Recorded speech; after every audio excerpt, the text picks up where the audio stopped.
তিনি শেষ কয়েকটি বাক্য বলে একবারে আর রফিক আলা মহান বন্ধুর সাথে সাক্ষাৎ, আল্লাহ রাব্বুল আলামিনের সাথে সাক্ষাতের প্রেরণা উজ্জীবিত হয়ে দিনকে বুলন্দ করে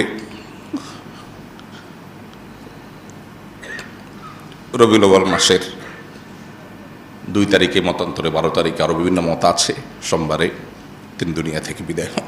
প্রিয় নবী সাল্লাল্লাহু আলাইহি সাল্লামের জন্ম থেকে ওয়াফাত পর্যন্ত তার সমগ্র জীবনের পুরো বৃত্তান্ত এক নজরে জানার চেষ্টা করব ইনশাআল্লাহ তাআলা। অর্থাৎ নবী আলাইহিস সালাতু ওয়াস সালামের জন্ম থেকে ওয়াফাত পর্যন্ত প্রতি বছরে কখন কি ঘটেছে, কখন কি কি চ্যালেঞ্জের মুখোমুখি তিনি হয়েছেন এবং কোন চ্যালেঞ্জ কিভাবে তিনি মোকাবেলা করেছেন, শুধু এক নজরে আমরা তার জীবনটাকে জানার চেষ্টা করব। যার বৃত্তান্ত বা বিস্তারিত জানবার জন্য অবশ্যই আমাদেরকে এক বা একাধিক সিরাত গ্রন্থ কিংবা কোনো সিরিজ সিরাত আলোচনা শুনতে হবে ইনশাআল্লাহ তাআলা। তার জন্মের সন সম্পর্কে নিশ্চয়ই আমরা জানি 571, মতান্তরে 570 খ্রিস্টাব্দ। এই সনে তিনি জন্মগ্রহণ করেছেন, যেই বছর হস্তি বাহিনী আক্রমণ চালানোর উদ্দেশ্যে ইয়েমেন থেকে এসেছিল মক্কায়, এবং আল্লাহ রাব্বুল আলামিন সূরা ফিলের মধ্যে যে সম্পর্কে বিস্তারিত আলোচনা করেছেন, সেই হস্তি বাহিনীর বছর অর্থাৎ আমাল ফিল যেটাকে বলা হয়, সেই বছর নবী করিম সাল্লাল্লাহু আলাইহি সাল্লাম জন্মগ্রহণ করেছেন এবং দুনিয়ার আলো তিনি দেখেছেন। জন্মের কয়েক মাস আগেই ভালোবাসার জন্মদাতা পিতা আল্লাহ রাব্বুল আলামিন তাকে দুনিয়া থেকে নিয়ে যান, মাতৃগর্ভেই তিনি বাবাকে হারান। এরপর যথারীতি বাবার পক্ষ থেকে দাদা অভিভাবক হয়ে তার নামকরণ করেন মুহাম্মদ সাল্লাল্লাহু আলাইহি ওয়াসাল্লাম। জন্মের পর অল্প সময়ের ব্যবধানেই তার জীবনে আরও বিপদ আসে, কিন্তু জন্মের পর তিনি প্রথম মায়ের দুধের পাশাপাশি যার দুধ পান করেছেন তিনি ছিলেন সুয়াইবা নামক একজন কৃতদাসী, যিনি আবু লাহাব, তার চাচা আবু লাহাবের যিনি কৃতদাসী ছিলেন, তার দুধ তিনি পান করেন। এরপর আল্লাহ রাব্বুল আলামিনের তরফ থেকে তার জন্য বড় পরীক্ষার বিষয় হলো শৈশবে তার মাকে তিনি হারান, এবং মাকে হারান বাবার মৃত্যুর পর। বাবার মৃত্যু হয়েছিল মক্কার বাইরে, সে বাবার কবর জিয়ারতের উদ্দেশ্যে মায়ের সাথে গিয়েছেন নবী করিম সাল্লাল্লাহু আলাইহি সাল্লাম, শিশু মুহাম্মদ সাল্লাল্লাহু আলাইহি সাল্লাম। সে মদিনার কাছাকাছি এলাকায় ফেরার পথে আবওয়া নামক জায়গায় তার মায়ের মৃত্যু হয়, এবং মা আমেনা তাকে আবওয়া নামক জায়গায় দাফন করা হয়েছে। এখনও তার কবর সেখানে, মক্কা এবং মদিনার মধ্যবর্তী একটি জায়গা। সাথীকৃত দাসী ছিলেন, মাকে দাফন করে দাসীর সাথে শিশু মুহাম্মদ সাল্লাল্লাহু আলাইহি সাল্লাম মক্কায় ফিরে আসেন। অর্থাৎ বাবা মা দুজনকে তিনি শৈশবে হারিয়ে ফেলেন। আরবের মানুষের ঐতিহ্যবাহী ফ্যামিলিগুলোর, সম্ভ্রান্ত ফ্যামিলিগুলোর একটা নিয়ম ছিল যে তারা সন্তানের দুগ্ধ দানের জন্য এবং তাদেরকে গ্রামীণ কালচার, যেখানে কোনো প্রকার সংমিশ্রণ নাই, বিশেষ করে ভাষার কোনো সংমিশ্রণ নাই, সেই জায়গায় বাচ্চাকে পাঠানো হতো ছোটবেলায়, যাতে করে সে সেটাকে রপ্ত করতে পারে। মক্কা যেহেতু হজের স্পট হওয়ার কারণে, কাবার কারণে বিভিন্ন দেশ থেকে মানুষ আসে, বিভিন্ন ভাষাভাষী আসে, আরবের বিভিন্ন প্রান্ত থেকে আসে, একেবারে পিওর মক্কাভাষীর যে ভাষা, সেই ভাষাটার মধ্যে কিছুটা সংমিশ্রণ এখানে ঘটবার শঙ্কা আছে, এই জন্য শিশুকে বাইরে পাঠানো হতো। সব মিলিয়ে শৈশবের একটা সময় হালিমা সাদিয়া রাদিয়াল্লাহু তাআলা আনহা তার দুধ মাঝে তার কাছে তিনি বড় হন, এবং দুধ পানের পরও আরও কিছুকাল তিনি সেখানে কাটান। বয়স যখন 4, তখন তার জীবনে বক্ষ বিদীর্ণের ঘটনা ঘটে। আপনারা যারা সিরাত পড়েছেন, সিরাত গ্রন্থ পাঠ করেছেন, আপনারা জানেন নবী সাল্লাল্লাহু আলাইহি সাল্লামের জীবনে 4 মতান্তরে 2 বার তার বক্ষ বিদীর্ণের ঘটনা ঘটেছে। বক্ষ বিদীর্ণ হলো ওপেন হার্ট সার্জারি। আল্লাহ রাব্বুল আলামিন জিবরিল আলাইহিস সালামকে পাঠিয়েছেন, এবং জিবরিল আলাইহিস সালামকে পাঠানোর পর শৈশবে মুহাম্মদ সাল্লাল্লাহু আলাইহি সাল্লামকে একবার মা হালিমার কাছে যখন ছিলেন, তখন বাচ্চাদের সাথে খেলাধুলা করছেন, জিবরিল আসলেন, তাকে ধরে শুইয়ে দিলেন এবং তার বক্ষ বিদীর্ণ করে ভেতর থেকে তার বিভিন্ন অর্গান বের করে সেগুলোকে জান্নাত থেকে আনা পানি, জিবরিলের সাথে আনা পাত্র, সেটাতে পরিষ্কার করে রেখে আবার সেটাকে তিনি জোড়া লাগিয়ে দিলেন এবং তিনি উঠে গেলেন। অলৌকিক একটা ঘটনা। তার শৈশবে বারে বারে 4 বার, কোনো কোনো ইতিহাসবিদদের মতে 2 বার সেটি ঘটেছে। এরপর বয়স যখন 7, এই বক্ষবিদীর্ণের ঘটনা মূলত আল্লাহ রাব্বুল আলামিন ঘটিয়েছেন। তাকে যেহেতু নবী করা হবে, তাকে আল্লাহ রাব্বুল আলামিন অলৌকিকভাবে তার মধ্যে কিছু জিনিস ঘটিয়ে তাকে, তার পরিবারকে, মক্কাবাসীকে বার্তা দিচ্ছিলেন যে এই শিশু অন্য 10টি শিশুর মতো নয়, এ আল্লাহর নবী হবেন, আল্লাহ রাসূল হিসেবে মনোনীত। অতএব সেই জায়গা থেকে আল্লাহ তাআলা বার্তা দিতে চেয়েছেন। তার বাইরেও নবী করিম সাল্লাল্লাহু আলাইহি সাল্লামের ভেতরকার যে তার মানুষ হিসাবে আল্লাহ তাআলা তাকে যে সৃষ্টি করেছেন সেটাকে অতি মানবীয় পর্যায়ে নেওয়ার জন্য এটা এক ধরনের অপারেশন এবং আল্লাহর পক্ষ থেকে একটা কুদরতি ব্যবস্থাপনা ছিল। বয়স যখন 7, মাহারা হয়ে এখন একমাত্র অভিভাবক, একমাত্র দেখাশোনা করার মানুষ আব্দুল মুত্তালিবের সাথে তিনি বসবাস করতেন। মাত্র 1 বছরের ব্যবধানে 8 বছর বয়স তখন দাদা আব্দুল মুত্তালিবের মৃত্যু হয়। বয়স যখন 12, 8 থেকে 12, এই পুরো সময়টা চাচা আবু তালেবের অধীনে তিনি বড় হন এবং আবু তালেব তার অভিভাবকত্ব করেন। চাচা আবু তালেবের সাথে 12 বছর বয়সে সিরিয়ায় ব্যবসায়িক সফর সঙ্গী হিসাবে চাচার সাথে যান। সেখানে পথে বুহাইরা নামক যে পাদ্রী ধর্মযাজক, তিনি তাকে দেখে ভবিষ্যৎবাণী করেছিলেন যে এই শিশু ভবিষ্যতে নবী এবং রাসূল হিসাবে আবির্ভাব ঘটবে, এবং তার ভিতরে সেরকম কিছু আলামত তিনি দেখতে পেয়েছেন যেগুলো তার ধর্মগ্রন্থে ইনজিলে তিনি পাঠ করেছেন। তিনি খ্রিস্টান ধর্মের যাজক ছিলেন, যে আমাদের ধর্মগ্রন্থ বলছে একজন নবী আসবেন, তার এই আলামত থাকবে, শিশুর মধ্যে তা বিদ্যমান, এবং বেশ কিছু অলৌকিকত্ব তিনি দেখে ফেলেছেন। দেখে বলেছেন যে এই শিশুকে সাবধানতার সাথে রাখতে হবে, সে নবী এবং রাসূল হিসাবে আগমন করবে, আবির্ভাব হবে। বুহাইরা নামক এই পাদ্রীর ভবিষ্যৎবাণী নিয়ে 12 বছর বয়সে নবী সাল্লাল্লাহু আলাইহি ওয়াসাল্লাম সিরিয়া থেকে মক্কায় ফিরে আসেন। এরপর তার বয়স যখন 14, 15 অথবা 20, তখন হরবুল ফুজার নামে ঐতিহাসিক একটা বড় যুদ্ধ হয়েছিল মক্কার অদূরেই। সেই হরবুল ফুজারে তিনি অংশগ্রহণ করেছেন তার চাচাদের সাথে, যদিও তিনি যুদ্ধ করেন নাই, যোদ্ধা ছিলেন না, যুদ্ধের বয়সও হয় নাই, শুধু চাচাদের সাথে গিয়েছিলেন এবং ফিরে এসেছিলেন। এটা তার জীবনের একটা অংশ। বয়স যখন 20 আনুমানিক, তখন তিনি মক্কাবাসীর ঐতিহাসিক হিলফুল ফুজুল নামক যে সংগঠন তৈরি করা হয়েছিল সেটার অংশ তিনি হয়েছেন, এবং ঐতিহাসিক হিলফুল ফুজুলের চুক্তিতে তিনি অংশগ্রহণ করেছেন, তার সঙ্গে তিনি যুক্ত হয়েছেন। হিলফুল ফুজুল সম্পর্কে আমরা নিশ্চয়ই জানি যে মক্কায় বাহির থেকে আসা, হজ এবং উমরার উদ্দেশ্যে আসা আল্লাহর ঘরের মেহমান যারা আসতো, তাদেরকে মক্কায় কোনো দুষ্ট লোক যেন কোনোভাবে ক্ষতিগ্রস্ত না করতে পারে, কেউ যেন তাদেরকে ধোঁকা দিতে না পারে, সেজন্য সে সমস্ত মানুষদের অধিকার আদায়ের জন্য, অধিকার সংরক্ষণের জন্য হিলফুল ফুজুল নামে এই ঐতিহাসিক একটা সামাজিক চুক্তি হয়, একটি সংগঠন হয়। সেই হিলফুল ফুজুলের ঐতিহাসিক সামাজিক চুক্তিতে নবী সাল্লাল্লাহু আলাইহি ওয়াসাল্লাম সংযুক্ত হন এবং তার সাথে সম্পৃক্ত হয়ে তিনি মক্কাবাসীর একটি মহৎ এবং ভালো কাজে সামিল হন। অথচ তার বয়স ছিল মাত্র তখন 20, যে বয়সে তিনি আসলে এ ধরনের গুরুগম্ভীর কাজে সংযুক্ত হওয়া তখনকার সমাজ বাস্তবতা অন্তত চিন্তাও করা যেত না। এরপর তার বয়স যখন 25 হয়, তখন তার জীবনে প্রথম বিবাহ বন্ধনে তিনি আবদ্ধ হন মা খাদিজা রাদিয়াল্লাহু তাআলা আনহার সাথে। মা খাদিজা রাদিয়াল্লাহু তাআলার সাথে তার সংসার চলছিল, এবং বয়স যখন 35 হয়, তখন তার বংশের নেতৃবৃন্দের উদ্যোগে যখন কাবাঘর নির্মাণ করার পর কাবাঘরের যে কালো পাথর, হাজরে আসওয়াদ পাথর, সেটা স্থাপন করা নিয়ে মক্কাবাসী কুরাইশের লোকেরা তারা যখন বিবাদে লিপ্ত হয়েছিল, তখন তিনি সবাইকে অদ্ভুত এবং অকল্পনীয় একটা আইডিয়া দিয়েছেন, যাতে পুরো সমাজের পুরো বিবাদ বিতণ্ডা থেমে গিয়েছিল। তিনি বলেছিলেন, তোমরা কে কাবাঘরের এই পাথর স্থাপন করবে, এই গৌরব কে অর্জন করবে, কে ইতিহাসের অংশ হবে, এটা নিয়ে তোমরা গন্ডগোল ফাসাদে লিপ্ত হচ্ছ। আমি তোমাদেরকে একটা আইডিয়া দিচ্ছি, তাতে তোমাদের গন্ডগোল থাকবে না। আর সেটি হলো, একটা বড় চাদরের মাঝে পাথরটা রাখো, এরপরে চাদরটা সবাই মিলে তোমরা ধরে চাদরটা ধরে সবাই মিলে উত্তোলন করো, তাতে করে সব গোত্রের প্রধানরা তোমরা শরিক হলে, এখানে এককভাবে কারো ক্রেডিট থাকলো না। এরপর নবী সাল্লাল্লাহু আলাইহি ওয়াসাল্লাম সেটাকে স্থাপন করে দিলেন, যে স্থাপন তোমরাই করেছো, আমি তোমাদের সহযোগিতা করেছি। তো এর মাধ্যমে তিনি সামাজিক বিবাদ বিতণ্ডা এটা দূর করবার জন্য ঐতিহাসিক উদ্যোগ নিয়েছিলেন। বয়স যখন 39, ততদিনে তিনি মক্কার মানুষদের কাছ থেকে আল আমিন উপাধিতে ভূষিত হয়েছেন। তার সততা, সত্যবাদিতা, আমানতদারিতা, এগুলোর কারণে ব্যাপকভাবে জনশ্রুতি হয়েছে এবং সবার কাছে প্রতিষ্ঠিত হয়ে গেছে তিনি আল আমিন হিসেবে। বয়স যখন 40, তখন তিনি নবুয়তের দায়িত্ব অফিসিয়ালি আল্লাহ তাআলার পক্ষ থেকে পাঠানো জিবরিলের কাছ থেকে বুঝে পান, এবং এরপর সূরা আলাকের 5টি আয়াত, ইকরা বিসমি রাব্বিকাল্লাযী খালাক, এখান থেকে নিয়ে 5টি আয়াত সর্বপ্রথম কোরআনের নাজিল হয়, এবং তার জীবনের নতুন যাত্রা শুরু হয়।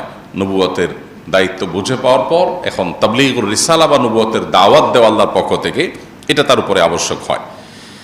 এরপর এবং এই ঘটনা নবুয়ত প্রাপ্তির এই ঘটনা 17ই রমাদান অথবা 8ই রবিউল আউয়াল, দুটি মত পাওয়া যায়, আরও মত রয়েছে মতান্তরে। এই 2 তারিখের কোনো একটা তারিখে প্রসিদ্ধ মত অনুযায়ী তিনি এই দায়িত্ব বুঝে পান। বয়স যখন তার 42 থেকে 43, এই পুরো সময়টা 41, 42, 43 এই পুরো সময়টা তিনি গোপনে ইসলামের দাওয়াত দেন। কারণ আল্লাহ তাআলা তাকে নির্দেশ করেছেন যে প্রকাশ্যে ইসলামের দাওয়াত দেওয়া যাবে না, গোপনে ইসলামের দাওয়াত দিতে হবে। কেন? কারণ হঠাৎ করে মক্কার মানুষজন এই দাওয়াত, তাওহীদের দাওয়াত গ্রহণ করা তাদের জন্য কঠিন হবে। সেজন্য তাদেরকে গোপনে ইসলামের দাওয়াত নবী সাল্লাল্লাহু আলাইহি ওয়াসাল্লামকে দেওয়া নির্দেশ করা হলো। তিনি গোপনে ইসলামের দাওয়াত দিলেন। সর্বপ্রথম ইসলাম গ্রহণ করলেন মেয়েদের মধ্যে তার স্ত্রী খাদিজা রাদিয়াল্লাহু তাআলা আনহা, এবং সবার মধ্যে তিনি প্রথম, অর্থাৎ পৃথিবীর ইতিহাসে প্রথম ইসলাম গ্রহণ কোনো পুরুষ করেননি। সর্বপ্রথম ইসলাম গ্রহণ করেছেন একজন নারী। ইসলামের জন্য সর্বপ্রথম জীবন দিয়েছেন যিনি, তিনিও একজন নারী। আল্লাহ তাআলা এইভাবে নারীকে বিভিন্নভাবে সম্মানিত করেছেন ইসলামের মাধ্যমে।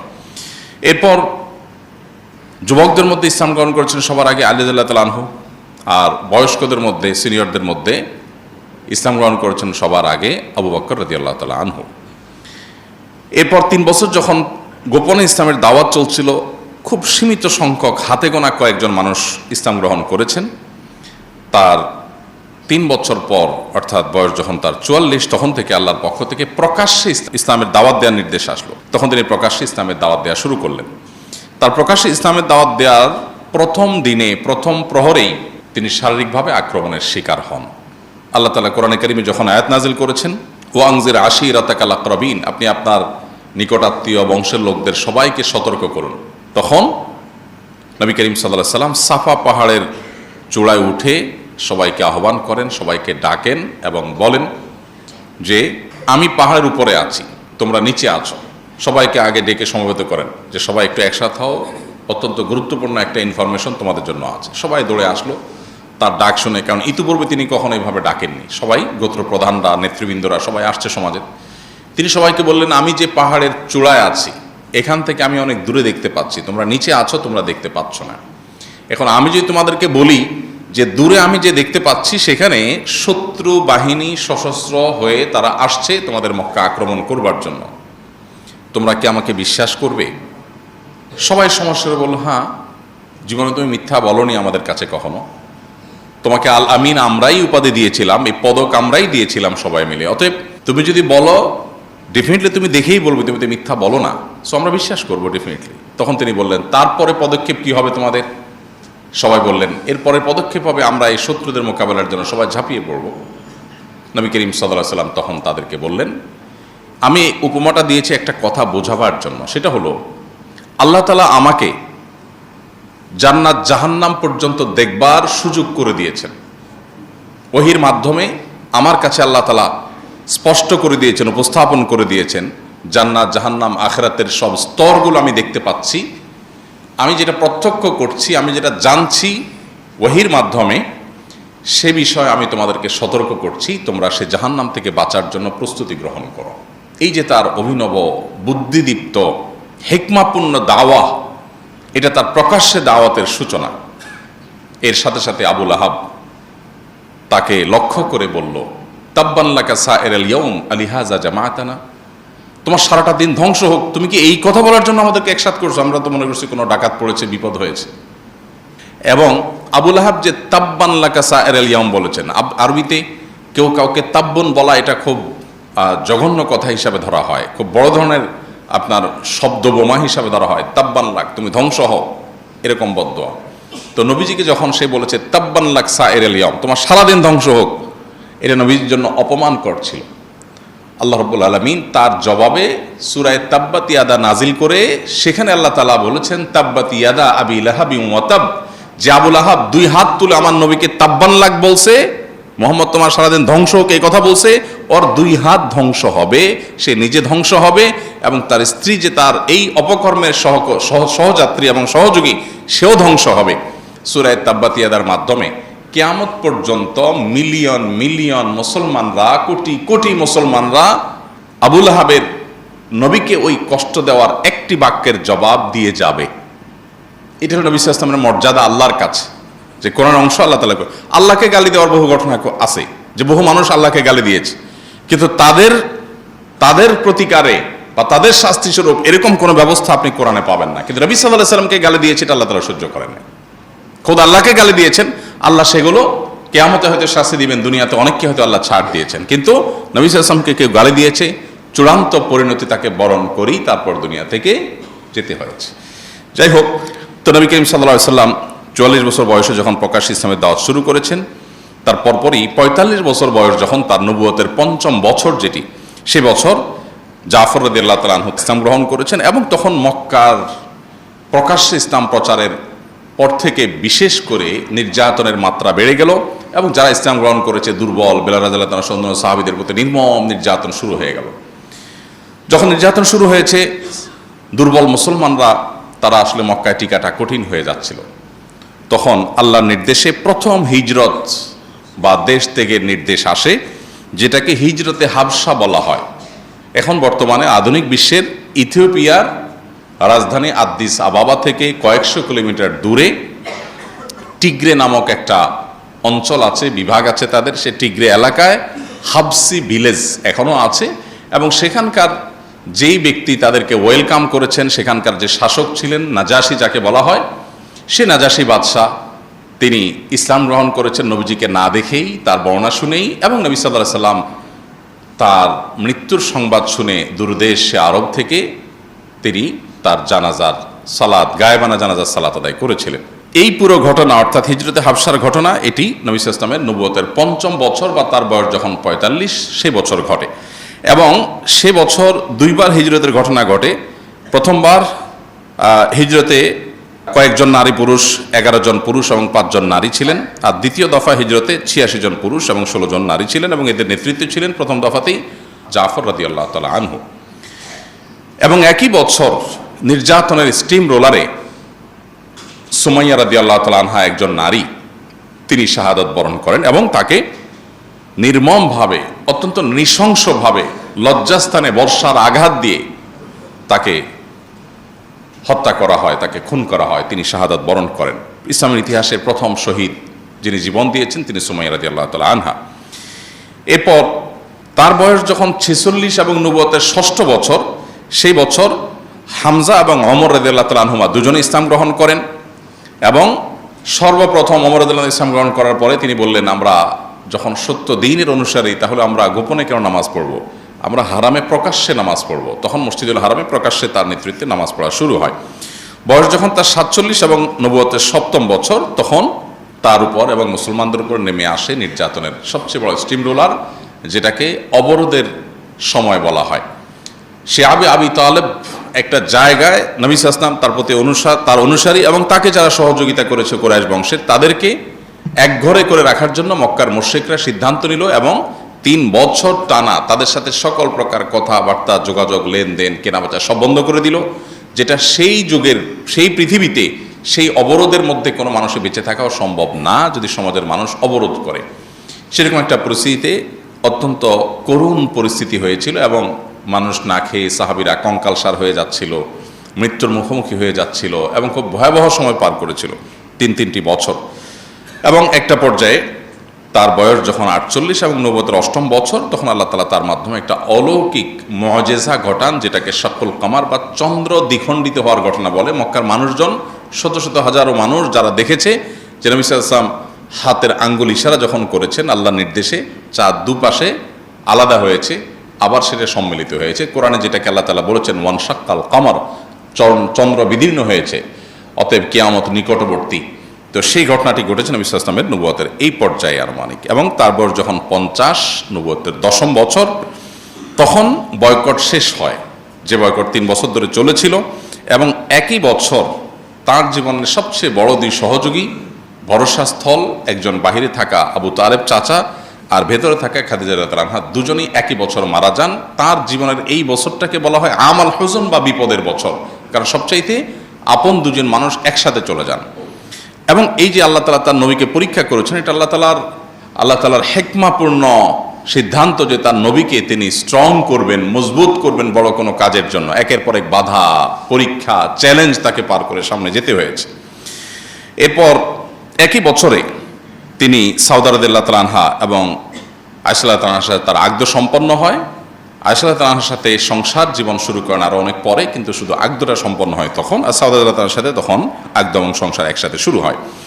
এবং এই বছরই তিনি তায়েফে দাওয়াত নিয়ে যান এবং তার সাথে থাকা যায়েদ ইবনে হারিসা রাদিয়াল্লাহু তাআলার সাথে নির্মম নির্যাতনের শিকার হন, রক্তে রঞ্জিত হয়ে মক্কায় ফিরে আসেন। বয়স যখন তার 52 এবং নবুয়তের 12তম বছর, সে বছর তার জীবনে ইসরা এবং মেরাজের ঘটনা ঘটে এবং 5 ওয়াক্ত নামাজের বিধান আল্লাহ তাআলা তাকে দেন। এবং একই বছর মদিনা থেকে আসা 12 জন হাজি যারা হজে আসছেন, তারা মিনার কোনো একটা পাহাড়ের পাদদেশে নবী সাল্লাল্লাহু আলাইহি ওয়াসাল্লামের সাথে মিলিত হন এবং বায়াতে আকাবায়ে উলা বলা হয় ইতিহাসে। নবী সাল্লাল্লাহু আলাইহি ওয়াসাল্লামের হাতে হাত রেখে তারা বায়াত নেন, ইসলাম গ্রহণ করে এবং নবীজিকে মক্কায় যাওয়ার হিজরতের আমন্ত্রণ তারা জানান। অর্থাৎ শুরু থেকেই মদিনাতে হিজরত করার একটা প্রেক্ষাপট শুরু হয়। এরপর তার বয়স যখন 53, নবুয়তের 13তম বছর, তখন আল্লাহর পক্ষ থেকে হিজরতের অনুমোদন আসে, বায়াতে আকাবায়ে সানিয়া আসে, বা মদিনা থেকে এবছর হজ থেকে আসা, হজের জন্য আসা 72 জন পুরুষ এবং 12 জন নারী ইসলাম গ্রহণ করেন। এবং তারা বলেন, আপনি মদিনায় আসেন, মক্কাবাসীর এই জুলুমে আপনার থাকার কোনো মানে নাই, আপনার সাথে যত লোক আসবে সবাইকে ওয়েলকাম করার জন্য মদিনাবাসী আমরা প্রস্তুত, আপনি চলে আসেন। তখন তিনি পরামর্শ করলেন, আল্লাহর পক্ষ থেকে অনুমোদন আসলো হিজরতের, তিনি হিজরতের সিদ্ধান্ত নেন। এদিকে নবী সাল্লাল্লাহু আলাইহি ওয়াসাল্লামকে হত্যার বহু ষড়যন্ত্র আগেও হয়েছে, এখনও চলছে। নবী সাল্লাল্লাহু আলাইহি ওয়াসাল্লাম এর মধ্য দিয়েই বয়স যখন তার 54 এবং নবুয়তের যখন 14তম বছর শুরু, তখন তিনি হিজরতের উদ্দেশ্যে রাতের গভীরে আবু বকর রাদিয়াল্লাহু আনহুকে সাথে নিয়ে বের হন এবং মক্কা থেকে মাত্র 5 কিলোমিটার দূরে গারে সৌরে 3 দিন অবস্থান গ্রহণ করেন। অত্যন্ত সুকৌশলী একটা সিদ্ধান্ত। যখন মক্কা থেকে গারে সৌরে তিনি আশ্রয় নেন, তিনি সোজা টানা মক্কা থেকে মদিনার পথে চলে যেতে পারতেন, না গিয়ে তিনি মক্কা থেকে অদূরে 5 কিলোমিটার দূরে গিয়ে একটা গুহায় 3 দিন অবস্থান করেন। উদ্দেশ্য যে মক্কার মুশরিকরা তাকে খুঁজে পাবে না। তখনকার যে রাস্তা, এই রাস্তা ধাওয়া করে একজন মানুষকে ধরে ফেলা তো খুব সহজ কাজ। তো তিনি যদি রাস্তা কন্টিনিউ করতেন তাহলে তাকে তারা ধরে ফেলতো।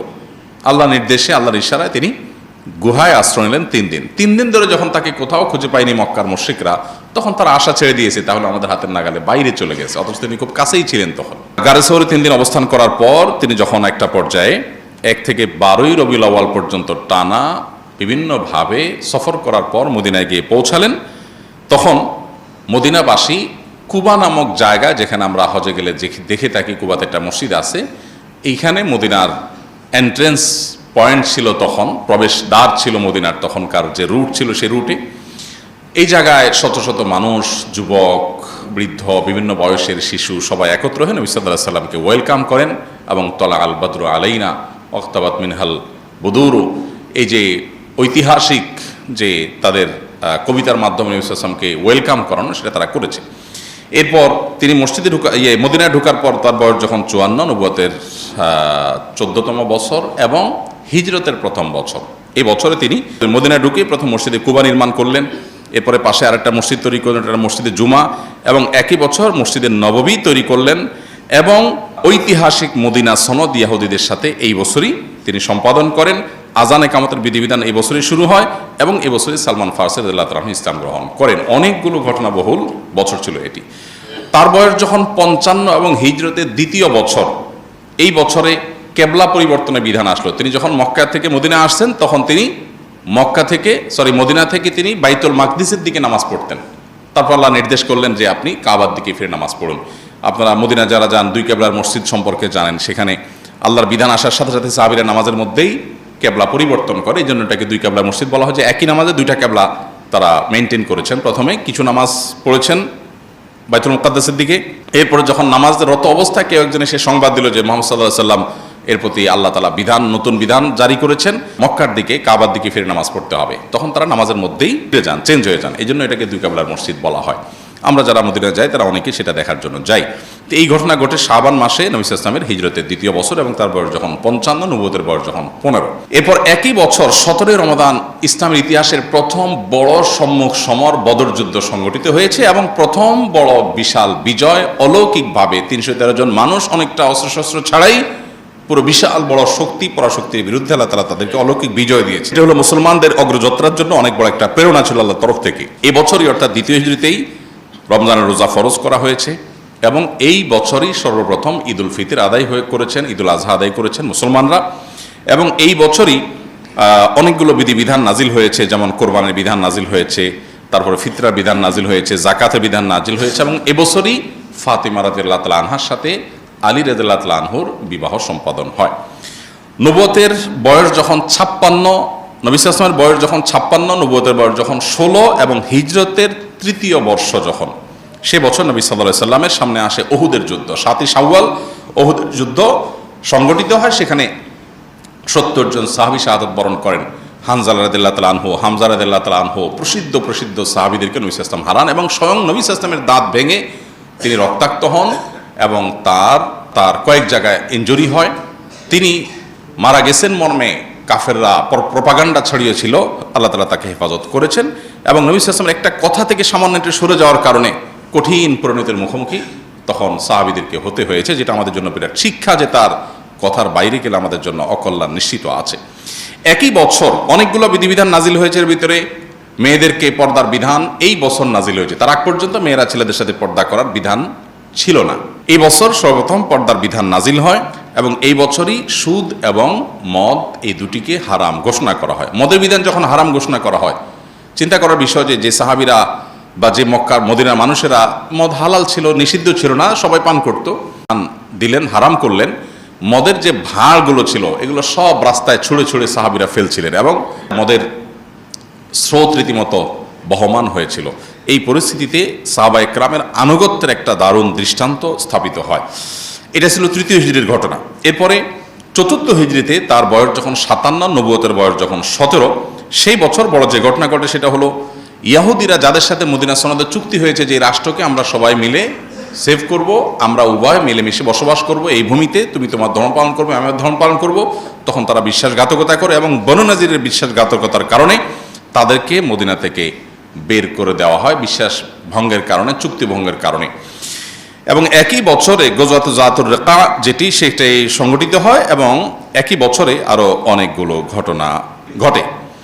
এরপরে বয়স যখন তার 58 এবং নবুয়তের বয়স যখন 18 এবং হিজরতের বয়স যখন 5, 5ম হিজরিতে খন্দকের যুদ্ধ গঠিত হয়। খন্দকের যুদ্ধে 1000 সাহাবী প্রায় অংশগ্রহণ করেন এবং তারা সাকল্যে প্রায় 4.5 কিলোমিটার এলাকা মদিনার চারপাশে তারা পরীক্ষা খনন করেন এবং সেই পরীক্ষা 5 মিটার গভীর ছিল। এই পুরো পরীক্ষা তারা অনেকটা ক্ষুধার্ত অবস্থাতে খনন করে মক্কা থেকে আসা শত্রুপক্ষ যারা মদিনাকে শেষ করতে চেয়েছে, মুসলমানদের শেষ করতে চেয়েছে, তাদেরকে তারা প্রতিহত করেন এবং পুরো আইডিয়াটা দিয়েছিলেন পারস্য থেকে আসা সালমান ফারসি রাদিয়াল্লাহু তাআলা আনহু। এরপর এই বছরই নবী করিম সাল্লাল্লাহু আলাইহি ওয়াসাল্লামের জীবনে অনেকগুলো ঘটনা ঘটে, যেমন বনুল মুস্তালিকের ঘটনা ঘটে, যেখানে মা আয়েশা রাদিয়াল্লাহু তাআলা আনহার চরিত্র নিয়ে মুনাফিকরা কালিমা তোলে, 2-1 জন সরল মনা মুসলমানও সেখানে যোগ দিয়ে ফেলে। আল্লাহ তাআলা পরে আয়াত নাজিল করে তার চরিত্রের পুত্র পবিত্রতার কথা আমাদেরকে জানান দেন, ঐতিহাসিকভাবে যেটাকে ইফকের ঘটনা বলা হয়। এই বছরই তায়াম্মুমের বিধান নাজিল হয় এবং এই বছরই ইহুদিদের আরেকটা গোত্র বনু কুরাইজা, তাদের গাদ্দারির কারণে, তাদের বিশ্বাসঘাতকতা এবং রাষ্ট্রদ্রোহের কারণে, ওই যে চুক্তি ছিল চুক্তি ভঙ্গ করে মুসলমানদের বিরুদ্ধে ষড়যন্ত্রে লিপ্ত হওয়ার কারণে তাদেরকে শাস্তি দেওয়া হয়, করুণ শাস্তি। এর পরের বছর হিজরি 6ষ্ঠ বছরে নবী সাল্লাল্লাহু আলাইহি ওয়াসাল্লামের বয়স যখন 59 এবং তার নবুয়তের বয়স যখন 19, সেই বছরের যে ঘটনাগুলো সেগুলোর মধ্যে থেকে ছিল ঐতিহাসিক হুদাইবিয়ার চুক্তি। নবী সাল্লাল্লাহু আলাইহি ওয়াসাল্লাম স্বপ্নে দেখেছেন তিনি ওমরা করছেন, 1400 সাহাবীকে সাথে নিয়ে রওনা দিলেন, অনেকটা অস্ত্রশস্ত্র ছাড়া ওমরার উদ্দেশ্যে ইহরাম পরে। কিন্তু হুদাইবিয়া নামক জায়গা যাওয়ার পরে মক্কার মুশরিকরা বাধা দিল যে আমরা ঢুকতে দিব না। তারা জানালেন আমরা তো যুদ্ধ করতে আসিনি, আমরা ওমরা করে আবার ব্যাক করব। তারা বলল না, আমরা ঢুকতে দিব না। নবী সাল্লাল্লাহু আলাইহি ওয়াসাল্লাম বাড়াবাড়ি না করে তাদের সাথে ঐতিহাসিক চুক্তি করলেন, যেটার নাম হুদাইবিয়া চুক্তি। যে চুক্তি বাহ্যিকভাবে মনে হয় সব মুসলমানদের বিরুদ্ধে, কিন্তু এই চুক্তি মুসলমানদেরকে মূলত অগ্রগতির দিকে নিয়ে গিয়েছিল। এই ঐতিহাসিক হুদাইবিয়া চুক্তি 10 বছরের জন্য সংগঠিত হয়েছিল এবং এটি হয়েছিল 1 জিলকয়দা 6 হিজরিতে। এবং এই বছরের পর থেকে নবী সাল্লাল্লাহু আলাইহি ওয়াসাল্লাম বিভিন্ন রাজা বাদশাদের কাছে, যেমন হেরাক্লিয়াস, খসরু, তারপরে মুকাওকিস, বড় বড় যে সমস্ত শাসকরা পৃথিবীর, তাদের কাছে চিঠি লিখে ইসলামের দাওয়াত তাদেরকে দিয়েছেন। তাদের কেউ গ্রহণ করেছে আর কেউ হঠকারিতা করেছে। যারা হঠকারিতা করেছে তাদেরকে নির্মম পরিণতির মুখোমুখি আল্লাহ করেছেন। তার বয়স যখন 60, নবুয়তের বয়স যখন 7, তখন তিনি ঐতিহাসিক খায়বার বিজয় করেছেন, ইহুদিদের বিশাল বড় দুর্গের এলাকা। এবং একই বছর, আগের বছরের ওমরা হুদাইবিয়া চুক্তি অনুযায়ী পরবর্তী সাহাবীদেরকে নিয়ে কাজা করেছেন, ওমরাতুল কাজা। এবছরের সাফিয়া মাইমুনা রাদিয়াল্লাহু তাআলার সাথে বিয়ে হয়েছে। তার বয়স যখন 61, নবুয়তের বয়স যখন 21 এবং হিজরত যখন হিজরি সন যখন অষ্টম হিজরিতে, তখন তিনি ঐতিহাসিক মক্কা বিজয়ের সুযোগ এবং নিয়ামত লাভ করেন। রমজান মাসে অনেকটা রক্তপাতহীনভাবে সারা জীবন যারা কষ্ট দিয়েছে তাদেরকে সাধারণ ক্ষমা করে তিনি মক্কা বিজয় করেন। এবং একই বছর হুনাইনের যুদ্ধে সাহাবীদের সংখ্যা অনেক বেশি ছিল, কিছুটা আত্মপ্রসাদ চলে এসেছে। কোরআনে আল্লাহ উল্লেখ করেছেন সাময়িকভাবে আল্লাহ তাআলা এক ধরনের সাহাবীদেরকে এক ধরনের পরাজয়ের স্বাদ দিয়ে আবার আল্লাহ তাআলা নবী সাল্লাল্লাহু আলাইহি ওয়াসাল্লামের নেতৃত্বে মুহূর্তের মধ্যে তাদেরকে বিজয় দেন এবং বিপুল পরিমাণ লব্ধ সম্পদ তারা আহরণ করেন। এরপরে তায়েফ অবরোধ করেন এবং সেখান থেকে প্রচুর পরিমাণ সম্পদ আহরণ করেন এবং একটা অপশক্তিকে দমন করেন নবী সাল্লাল্লাহু আলাইহি ওয়াসাল্লাম। হিজরির নবম বর্ষে, তার বয়স যখন ৬২, মৃত্যুর মাত্র এক বছর আগে, তখন ঐতিহাসিক তাবুক যুদ্ধ এটা তিনি নেতৃত্ব দেন এবং রোমানদের বিরুদ্ধে মূলত এটি বিশাল বড় বাহিনী হয়েছে, কিন্তু এখানে কোনো সংঘাত হয়নি। সংঘাতের আগেই, সংঘাত ছাড়াই মুসলমানদেরকে আল্লাহ বিজয় দিয়ে দিয়েছেন এবং তাদের মনে ভয় ঢুকে দিয়েছেন। তারা ভয়ে সব পালিয়ে ছত্রভঙ্গ হয়ে চলে গেছে। মুসলমানরা কোনো রক্তপাত ছাড়াই বিজয় লাভ করে ফিরে এসেছেন। এরপরে মুনাফিকদের চরিত্র এবছর প্রকাশ হয়েছে এবং বিদায় হজের প্রস্তুতি এবং বিদায় হজের বিধিবিধান এই বছর নাজিল হয়। তার বয়স যখন ৬৩, জীবনের শেষ বছর এবং হিজরতের ১০ম বছর, সে বছর তিনি ঐতিহাসিক বিদায় হজের খুতবা, যেটা ঐতিহাসিকভাবে আজও মানব ইতিহাসের কাছে রোল মডেল, সেই খুতবায় তিনি মানবাধিকার, নারী অধিকার, শ্রমিকদের অধিকার, বিভিন্ন বিষয়ে মানুষকে সচেতন করে তিনি ঐতিহাসিক খুতবা দেন, যেটা আজও গোটা পৃথিবীতে চর্চা হয়। ১৫০০ বছর আগের খুতবা যেন আজকের জন্য জাজ্জল্যমান এবং শাশ্বত। এবং এই বছর এবং ওই দিনই আল-ইয়াউমা আকমালতু লাকুম দীনাকুম এই আয়াত নাজিল হয় যে আজকে তোমাদের দিনকে পরিপূর্ণ করে দেওয়া হলো।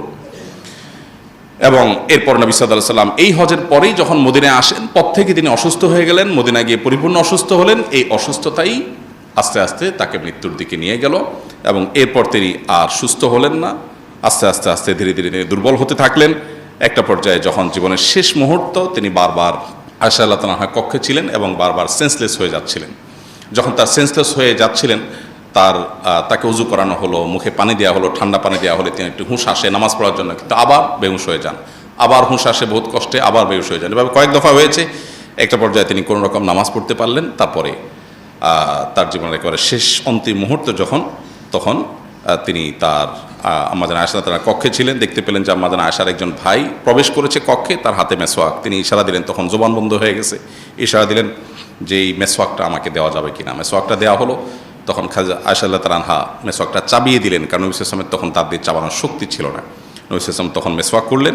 মেসওয়াক করতে করতে তিনি শেষ কয়েকটি বাক্য বলে একেবারে